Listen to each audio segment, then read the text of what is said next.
Welcome to beginner friends. అందరికీ నమస్కారం. ఓం నమో భగవతే వాసుదేవాయ. ఓం నమో భగవతే వాసుదేవాయ. భగవద్గీత పారాయణలో ఈరోజు 3వ అధ్యాయము కర్మయోగము. 36వ శ్లోకం. అర్జున ఉవాచ అధకేన ప్రయుక్తోయం పాపం చరతి పూరుషః అనిచ్ఛన్నపి వార్ష్ణేయ బలాదివ నియోజితః.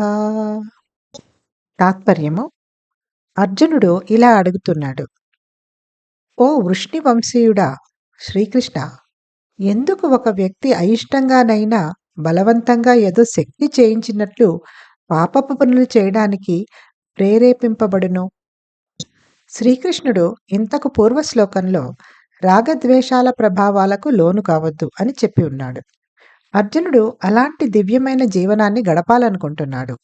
కానీ ఆ ఉపదేశం పాటించటం ఆయనకి కష్టతరంగా అనిపిస్తోంది. కాబట్టి అతను శ్రీకృష్ణుడిని మానవ సంఘర్షణను సూచించే ఒక వాస్తవిక సందేహం అడుగుతున్నాడు. ఉన్నతమైన ఆదర్శం చేరుకోవటానికి మనకి అడ్డుగా ఉన్న శక్తి ఏమిటి? రాగద్వేషాలకు వశమైపోయేలా చేసేది ఏమిటి అని అడుగుతున్నాడు. పాపపు పనులు చేసేటప్పుడు మనందరికీ ఇది తప్పు అనో లేదా పశ్చాత్తాపం కలిగించే ఒక మనస్సాక్షి ఉంటుంది. భగవంతుడు సర్వ సుగుణములకు నిలయము అన్న నిజం మీద మనస్సాక్షి స్థితమై ఉంటుంది. మరియు ఆయన అంశము అయినట్టు మనకు కూడా సుగుణములకు మంచితనానికి ఆకర్షితమయ్యే సహజ స్వభావం ఉంటుంది.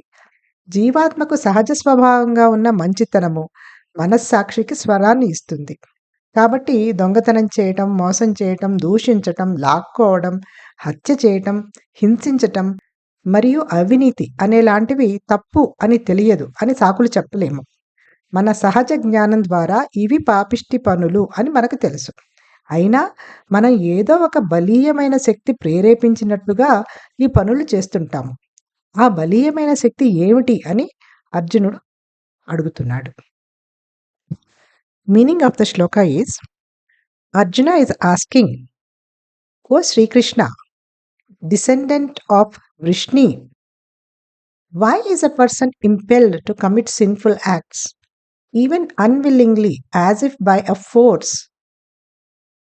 Sri Krishna stated in the previous verses that one should not come under the influence of attraction and aversion. Arjuna wishes to lead such a divine life but finds the advice difficult to implement.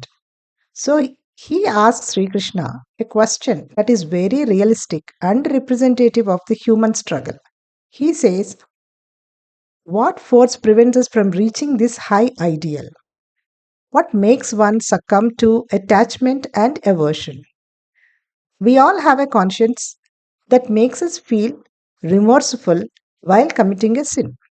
This conscience is grounded in the fact that God is the abode of virtue, and as His fragments, we all have an innate attraction for virtue and goodness.